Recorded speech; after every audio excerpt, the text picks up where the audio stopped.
Hey, Salvador Briggman here. Welcome back to the Crowdfunding Demystified YouTube channel. And today we're getting to a nonprofit social media strategy. So if you're wondering how to use social media as a nonprofit organization, or what is a good strategy at least to get people's attention, to get their awareness, so you can transition them into being donors of your nonprofit, we are talking about that today.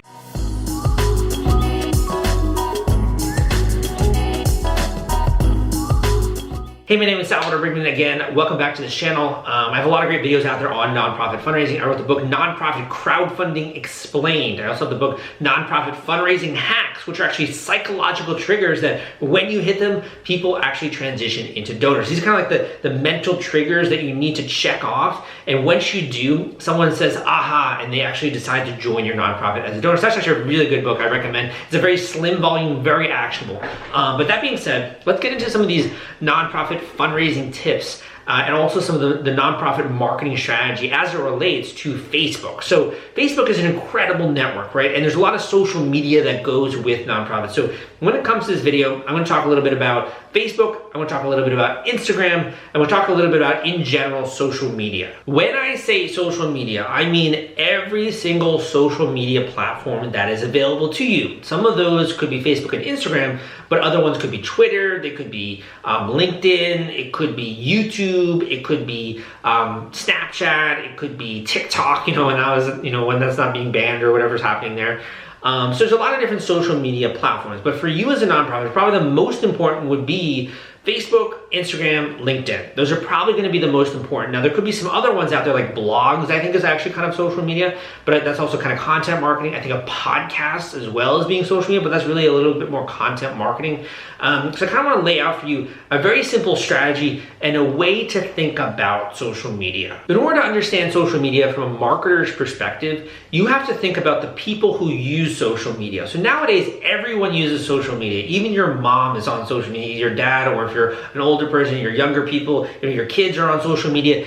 Everyone is on social media. And what are they using it for? They're using it to be entertained. They're using it to get information. They're using it to educate themselves. And typically they're doing it while they're talking to other people. Can you imagine that? You're talking to someone else and you're scrolling on your phone. You're on social media while you're having a physical interaction, or you're watching TV when a commercial goes on, right? During the Super Bowl. You're not gonna really watch a commercial very much. Instead, you're gonna go to your phone, you're gonna check your Facebook, you're gonna check your Instagram. Your attention is on your phone, and your phone is the outlet to social media. We're gonna start talking initially a little bit about Facebook, because I think that's kind of the biggest one in the room right now. So when it comes to Facebook, for you as a nonprofit organization, think of this not only as like a distribution medium, basically a TV channel where people can tune into your particular TV channel as a nonprofit organization. This is also a platform where you can rein people in who are just browsing, who are just interested. You can capture their attention and you can get them interested in your cause. I have another great video out there that talks about what's called the fundraising funnel. The fundraising funnel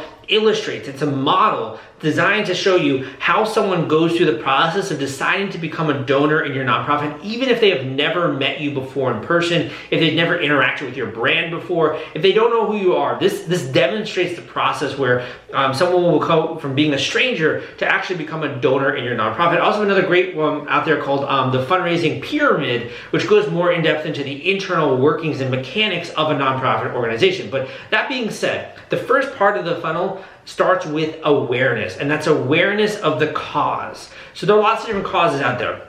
There are causes out there to save the planet. There are causes out there to help with homelessness. There are causes out there to educate people in third world countries. There are so many causes, right, that general businesses or governments are not, for whatever reason, creating solutions for these different problems. And that's why nonprofits exist, is to help solve these systemic problems in our society. The way you want to think about social media is that it is a broadcasting medium, number one. Number two, you can put out content and you can do this for free. And number three, this is almost like a hook where when you put out a bit of content, if someone watches that, they pay attention to that, they engage with it, then they're going to become much more interested in the cause that you're talking about. So you can put out statistics. You could share an individual story of a person in a third world country who tried to start a business but didn't really know how. They didn't have the right education. So your organization provided that education. They then went from just not having the know-how to be able to have a thriving store in a third world country. Like, that is a transformation, man. That is incredible, right? So if you can demonstrate that and you can put out content that gets people's attention, that gets them interested in your cause, they're going to start to become a part of this top part of this fundraising funnel, which is generating awareness, right? This is a free way to generate awareness. In the olden days, you might have had to own a newspaper. You might have had to own a television station. You might have had to go on TV, go on the radio to try to drum up awareness. You might have to go from door to door or send out physical mailers to people to get their attention. Nowadays, you can do all of it. You don't have to do any of that. All you gotta do is have a Facebook account, have an Instagram account, have a LinkedIn profile, have a basic social media presence, and that unlocks this entire group of people who are using these different platforms already. So it's kind of like you're late to the party, right? You're late to the party. You're finally now at the party. There are tons of people there. Who do you start talking to? And the way that you think about this is it's not just putting out random content. You're putting out content to get the right people interested in what it is that you're doing as a nonprofit organization. So I'm going to give you a very simple checklist here. If you have some paper, it would be great to write this down. This is kind of like a checklist of content that you can start to put out on social media in order to hook attention, to get people interested and get the right people engaging with your nonprofit organization. So the first one is going to be high resolution photos. And by that I mean photos that have a quote on them, photos that share a story of some kind, of bite-sized story, photos that share a statistic, photos that share a little bit of a tidbit, something like that.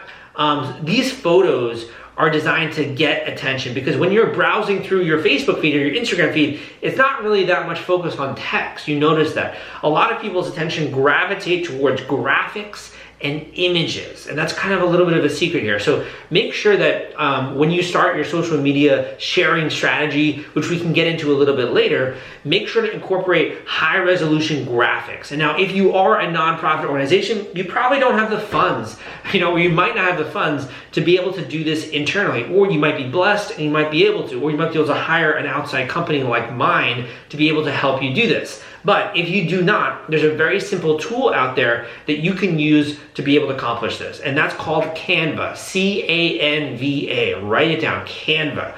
Using Canva, it's a free tool. You can create very simple social media graphics, and it's a drag and drop editor. So it's very easy to do. You have no excuse not to get started on this. So the first one would be creating graphics, which illustrate key points, which share statistics, bite-sized story, that kind of stuff. The next is text. So text-based stories that usually link to something else. Maybe they link to a blog post on your website. Maybe it links to a YouTube video, something else that you've created in some way. You could share stories via the actual text format. Now, also, it doesn't have to be your own content. You could be linking out to other websites. You could be linking out to other people's content, and you just have a little bit of a contextual text blurb which shares that so people know when they click the link what it is that they're going to get. Otherwise, they're probably not going to click the link because they're like, I don't really know what this whole video is. So the other is sharing this content via the text format and linking out to posts that you've written on your blog, linking out to other people's content, etc. The third is to explore the video format, right? So the video format, you can actually post a video within Facebook, one that you've pre-recorded in order to share a bit of news, or to share a story, those kind of things. You could actually repost a different video. If you want to, you could reshare a video on your page. Another great idea would be to do a Facebook Live. And again, this is obviously the video media, but a very simple Facebook Live, and you could just do this with your phone, hold this up and to do a Facebook Live. People can interact with you in a live manner. They can ask questions. You could share stories when you're on this live. You could say, this past week, we helped this individual who was homeless, who has been with us for about 3 months. We've been working, and we finally were able to secure them a very, a low entry job. But this is the cornerstone, this is the building blocks towards changing their life. And that's what we do as a nonprofit, is we try to help hunger and homelessness issues, right? So using the live is almost a broadcast news. It's your own individual little TV station where people can tune in who are interested in what you're doing,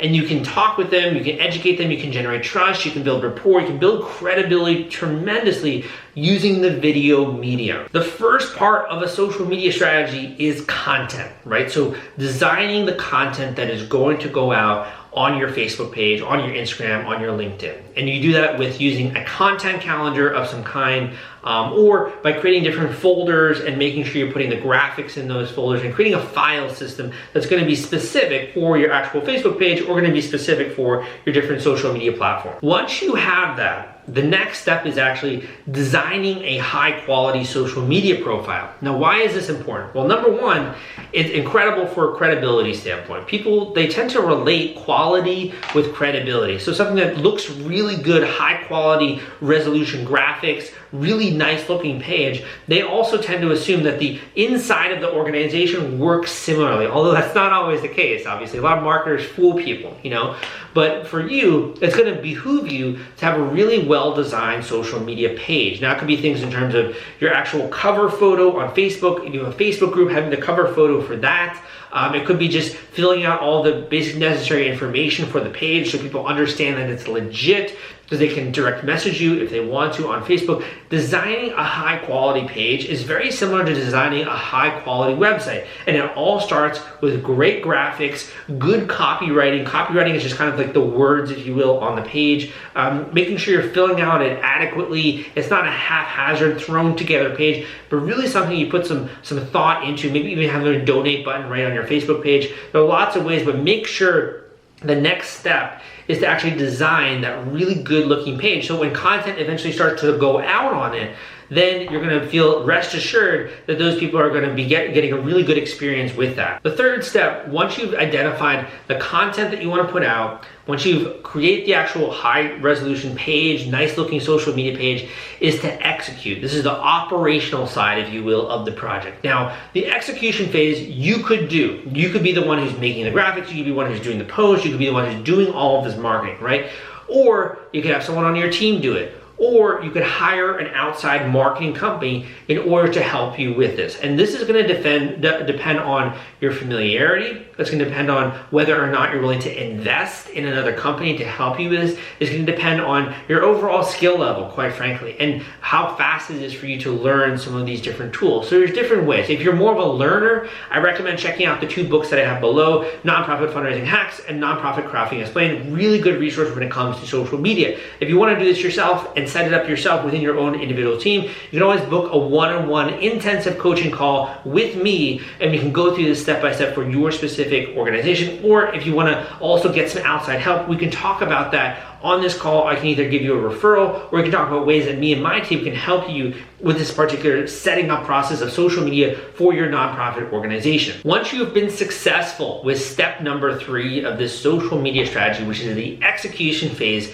it's really about rinse and repeat, right? So you don't have to think about necessarily original ideas all the time. If you have a really great post which you share on Facebook, why not share something similar on your blog? Why not share something similar on your Twitter, on your Instagram, or on LinkedIn, right? You don't always have to think about original ideas. The way to think about this is you create one bit of content and you think of yourself, where can I also distribute that content throughout my organization's social media platform? So the fourth step, if you will, once you get beyond step number 3, which is execution, it's rinse and repeat. It's making sure you have a well-oiled machine. You can also start to involve other people in this process of social media. You can start to build a tribe, build a group, build a community. You can actually encourage other people to run Facebook fundraisers if you want on that behalf. I have a great video on that, but that's kind of the fourth step in this process, which is how do we scale this up? Maybe we'll even get into things like paid advertisements in order to get people, more people engaging with our page, to growing the likes to our page, to gathering email addresses of people that are interested in helping and supporting the cause. There's so much you can do with paid advertising that we haven't even covered, right? And if there's something you've never done before, that can be a little bit daunting. So I recommend getting a little bit of help if you're looking to go the paid advertising route. But hopefully this video at least gives you a bare bones foundation of how to think about social media, thinking about who's using social media, how to flag the right people to come and interact with you in your profile, have a nice looking profile so people think you're legit in the same way they think your website is. People not always gonna visit your website, right? So making sure that you have that all set up. Hopefully this gives you a good foundation, and I hope that you enjoyed today's YouTube video. If you did and you found it educational, informative, and helpful, and you learned something, Give me a thumbs up so other people know that it's worth their time. Leave a comment down below if you have some questions, and come subscribe to this YouTube channel if you want more content just like this to show up in your email inbox. Turn on notifications if possible, the little bell symbol with the YouTube channel. But my name is Salvador Briggman. Hope you like it. Go and check out the links in the description, and I will see you next time.